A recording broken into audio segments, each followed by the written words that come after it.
જૂનાગઢ ભારતી આશ્રમના લઘુ મહંત suicide not લખીને ગુમ થયા।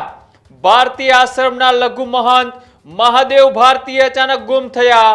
3 થી વધુ પાનાની સુસાઇડ નોટ લખી આશ્રમમાંથી ગુમ થયા છે। આશ્રમ સંચાલકોએ મહાદેવ ભારતી ગુમ થયાની પોલીસને જાણ કરી। કોઈ અંગત મનદુખ હોવાનું કારણ પ્રાથમિક તપાસમાં સામે આવ્યું છે। ભવનાથ પોલીસને જાણ કરતા અત્યારે સમગ્ર પોલીસની ટીમ અત્યારે શોધખોળ શરૂ કરી છે।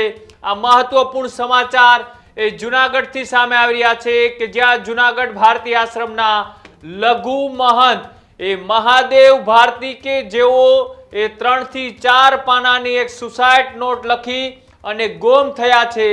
ગુમ થતાની સાથે એ સાધુ સમાજમાં ક્યાંક ને ક્યાંક અત્યારે ખળભળાટ મચ્યો છે।